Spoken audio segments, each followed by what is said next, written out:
Hello friends, कैसे आप लोग। मुझे आशा है कि आप लोग बिल्कुल अच्छे होंगे। जैसा कि आप लोग जानते हैं कि मेरा अपना यूट्यूब चैनल जिसका नाम है solution classes 24/7 guided by R K sir. आप लोगों के बीच मैं लगातार कंटिन्यू वीडियो डाल रहा हूँ। जो जो भी अपकमिंग एग्ज़ाम होती है, जो आने वाली एग्ज़ाम है, हर एग्ज़ाम को देखते हुए मैं अपना आगे का सीरीज हमेशा लाते रहता हूँ, जो आपके एग्ज़ाम में बहुत ही ज़्यादा हेल्पफुल होता है।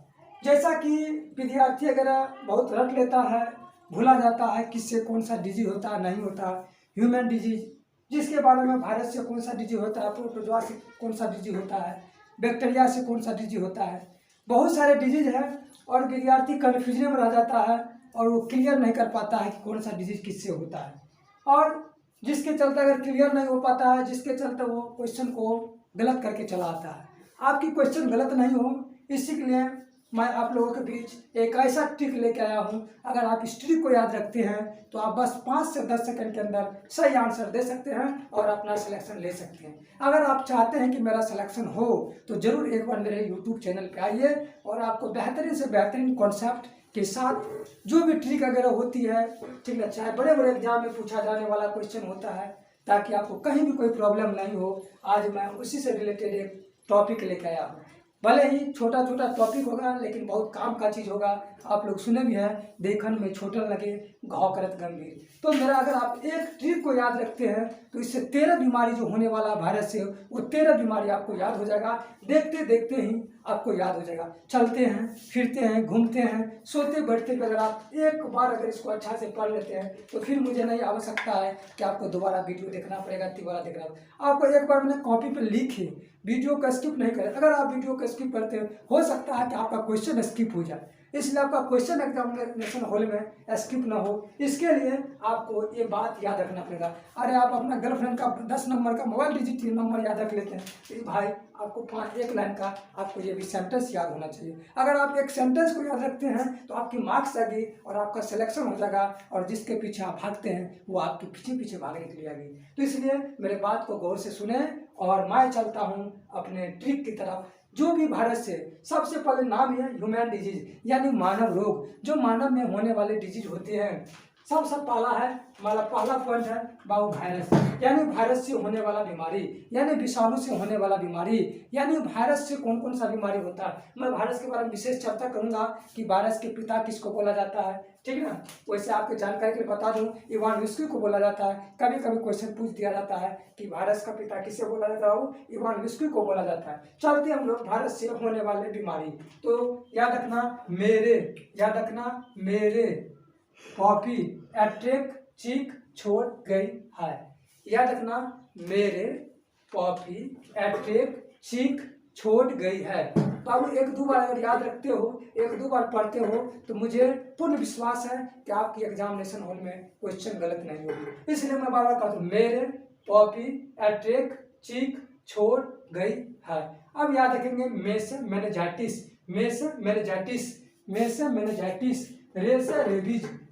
रेबीज, पोषक पोलियो, पीलिया। पीलिया को हम लोग हेपेटाइटिस बोलते हैं। याद रखना बाबू, पीलिया को क्या बोलते हैं, हेपेटाइटिस। पी से पीलिया, ए से एड्स, ट्रेकोमा। कभी कभी क्वेश्चन आता है ट्रेकोमा किससे रिलेटेड डिजीज होती है, तो मैं आपको जानकारी के लिए बता दूं, ये आंख से होने वाली बीमारी होती है। जो आंख में बीमारी होती है ट्रेकोमा। चेचक, खोसक खसरा, छोसा छोटी माथा, डो। याद रखना डेंगू, ये डो है, डेंगू। गोसा गलसोत, ईसा इन्फ्लुएंजा, होसा हर्पीज। तो याद रखना कि मेरे पॉपी अटैक चीख छोड़ गई। मेरे पॉपी क्या छोड़ गई बाबू, अटैक चीख छोड़ गई। में से मेनिंजाइटिस, मैं बार बार बोल रहा हूँ, कृपया इसको नोट करें, कॉपी में नोट डाउन करें। में से मेनिंजाइटिस, रे से रेबीज, पो से पोलियो, पी से पीलिया या हेपेटाइटिस, ए से एड्स, ट्रेक से ट्रेकोमा, चे से चेचक, खो से खसरा, छो से छोटी माता, डो से डेंगू, गो से गलसूत, इसे इन्फ्लुएंजा और सर्पिस। बताइए कितना शानदार ट्रिक है। आप एक लाइन में अगर याद रखते हैं तो मुझे आशा है कि 13 क्वेश्चन आपको इससे सॉल्व हो जाएगा। अगर आप एक लाइन भी याद रखते हैं, अगर आपको याद रखते हैं कि एक लाइन जैसे मौ से, अगर आप नहीं जानते हैं एग्जामिनेशन हॉल में मौ वाला कोई ऑप्शन आएगा, थोड़ा सा अगर अच्छा मौ वाला था कोई था, याद करोगे तो याद अभी करना है, एग्जामिनेशन हॉल में याद नहीं होती है। अभी याद कर लो बाबू, एग्जामिनेशन हॉल में गर्दा गर्दा कर देना है, क्योंकि आप लोग जानते हैं आने वाला बहुत सारा एग्जामिनेशन है, चाहे वो बीपीएससी का हो, चाहे सीडीपीओ हो, चाहे ग्रुप डी हो, चाहे एनटीपीसी सीबीटी 2 हो, बहुत सारा एग्जाम है जिसमें भी इससे क्वेश्चन पूछा जाता है। आप अगर गौर से क्वेश्चन बैंक को पलटा के देखिएगा तो इससे बहुत सारा क्वेश्चन बनता है, इसलिए कृपया इसको नोट करें, ठीक है ना। चलो भाई, अभी हम लोग तुरंत अभी देखें वायरस से होने वाला कौन कौन सा डिजीज होता है। अब हम लोग देखेंगे बैक्टीरिया से होने वाला, लेकिन उससे पहले मैं आप लोगों के बीच बेहतरीन अंदाज में एक शायर अदा करना चाहूँगा। कहता है, मुश्किलों से मोहब्बत है मुझे, ये वक्त क्या टकराएगा। मुश्किलों से मोहब्बत है मुझे, ये वक्त क्या टकराएगा। उठेंगे जब कलम हमारे, हर ख्वाब हकीकत हो जाएगा, हर ख्वाब हकीकत हो जाएगा। उठाओ कलम, लाओ क्रांति और बदल दो इतिहास। इसलिए मैं बार बार आप लोगों को आगाज करना चाहता हूँ, ए मेरे वीर जवानों, जागो और अपने आप को पहचानो और सफलता की आसमान में अपना भी परचम लहराओ। तो हम लोग अब चलते हैं बाबू, बैक्टीरिया से होने वाला कौन कौन सा डिजीज होता है, और इसका भी मैं बहुत सरल तरीके से एक सेंटेंस सिर्फ आप लोग को याद रखना है, ठीक ना। अरे सुना भी है ना, याद याद याद बस याद रह जाती है। अगर आप इसको याद रखते हैं तो एग्जामिनेशन हॉल में आपको बहुत ज़्यादा फायदा होगा। इसलिए चलते हैं, बैक्टीरिया से कौन कौन सा डिजीज होता है। एक सेंटेंस याद रखना, टिप्पणी को शिकागो छड़ी है। क्या रखना है बाबू, टिप्पणी को शिकागो छड़ी है। अब इससे देखो, जितना भी बैक्टीरिया से क्वेश्चन पूछा जाता है कोई भी कॉम्पिटिटिव एग्जामिनेशन में, इससे बाहर नहीं जाता है। क्वेश्चन बैंक आप जरूर उल्टा के देखें। मैं बार बार कहता हूँ, किसी पर विश्वास मत करना, मुझ पर भी विश्वास मत करना, आप क्वेश्चन बैंक पर जरूर विश्वास करना जो क्वेश्चन पूछा है, जो पूछेगा। इसलिए ध्यान रखना, टिप्पणी, टी से टिटनेस, ट से प्लेग, ट से टाइफाइड, टिटनेस, प्लेग, टाइफाइड। थोड़ा थोड़ा याद रखेंगे, एक सेंटेंस याद रख लेंगे, बस मिलेंगे टिटनेस, प्लेग, टाइफाइड। फिर देंगे नी से निमोनिया, को से कोड, सी से सिफिलिस, का से काली खांसी, गो से गोनोरिया, छ से क्षयरोग, जिसको टीबी बोला जाता है। क्षयरोग को क्या बोला जाता है, टीबी। क्षयरोग को क्या बोला जाता है, टीबी। डी से डिप्थेरिया, हो से हैजा। तो ये जो बीमारी है, ये बाबू किससे होने वाला है, बैक्टीरिया से। किससे होने वाला है, बैक्टीरिया से। तो याद रखना, बैक्टीरिया, इससे पहले मैंने वायरस पढ़ा जिसको विषाणु बोलते हैं, और बैक्टीरिया को जीवाणु बोलते हैं। बैक्टीरिया को क्या बोलते हैं, जीवाणु बोलते हैं। तो टिप्पणी को शिकागो छड़ी है। टिप्पणी को कौन सा छड़ी है। अब आपसे कोई पूछे, बताओ ये बाबू बैक्टीरिया, तो याद रखना टिप्पणी को शिकागो छड़ी है। टी से टिटनेस, प से प्लेग, ठीक है ना। टी से फिर याद रखेंगे टाइफाइड, नी से निमोनिया, ओ से कोड, सी से सिफिलिस, का से काली खांसी, गो से गोनोरिया, छ से क्षयरोग, टी से डिप्थेरिया, हाँ से हैजा। तो मुझे उम्मीद है कि आप लोग इसको नोट कर लिए होंगे। कृपया इसको नोट करें और एक दो बार जरूर नोटबुक पे प्रैक्टिस करें, ताकि आपको कहीं भी प्रॉब्लम ना हो। अगर आपको फिर भी कहीं प्रॉब्लम हो तो आप बेहिचक कमेंट बॉक्स में कमेंट लिखें, मैं आपके कमेंट को पढ़ के आंसर देने का यथासंभव कोशिश करूंगा।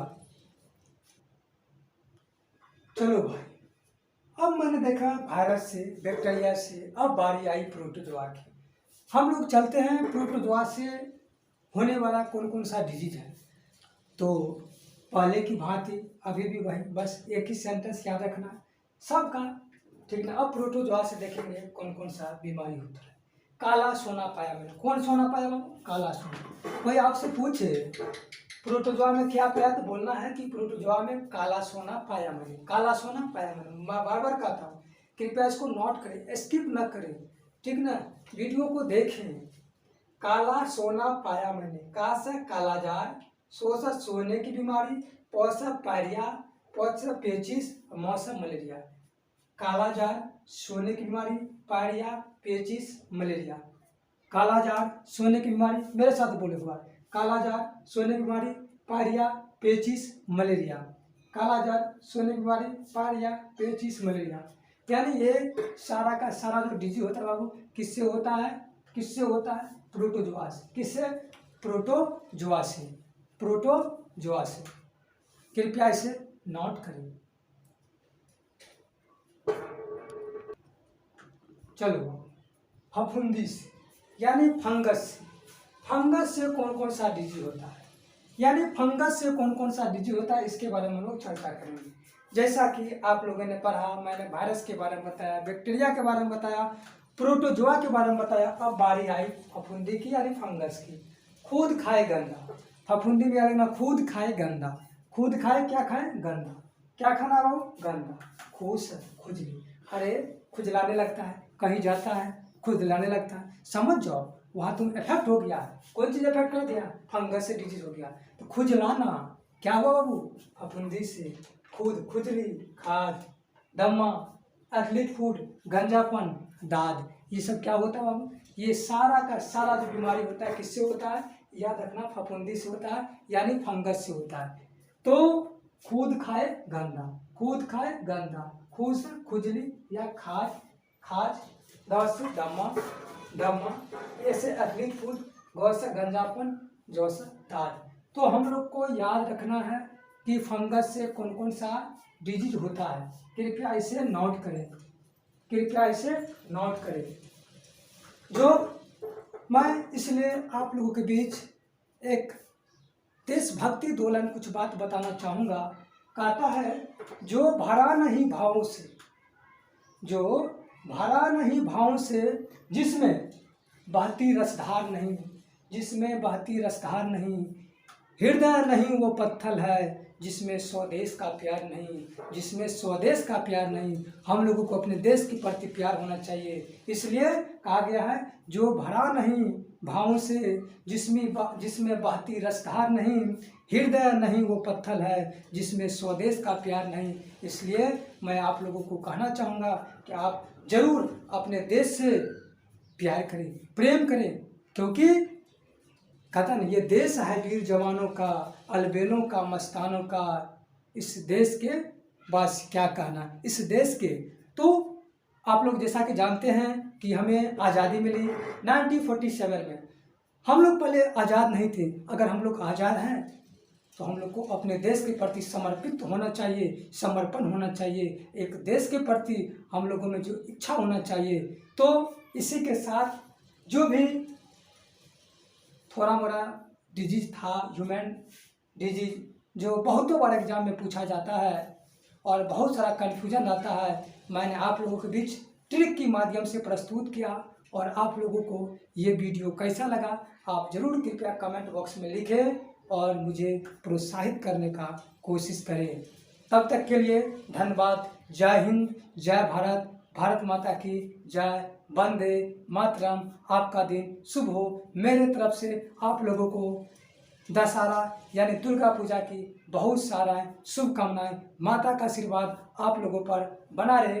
मैं माता से, माता रानी से यही प्रार्थना करता हूं कि आप लोग का इसी साल सिलेक्शन हो जाए और आप लोग जिसके चलते हैं, जिसके पीछे भागते हैं, वो आपके पीछे पीछे आए। मैं यही कामना करूंगा। तो वीर जवानों, जरूर इसको याद रखना। फिर कभी इस पर हम लोग चर्चा करेंगे। अब इसका नेक्स्ट जो पार्ट होगा, जो भी बच गया अब बताएंगे किस किस से क्या क्या, कौन कौन सा पार्ट को, हमारे बॉडी के पार्ट को अफेक्ट करता है, इसके बारे में नेक्स्ट वीडियो में बताऊंगा। इसलिए कृपया इस वीडियो को जरूर से जरूर देखें, दोस्तों के बीच शेयर करें, लाइक करें, कमेंट करें और सब्सक्राइब करें और बेल आइकन को जरूर क्लिक करें। तब तक के लिए धन्यवाद। फिर मिलते हैं नेक्स्ट वीडियो में।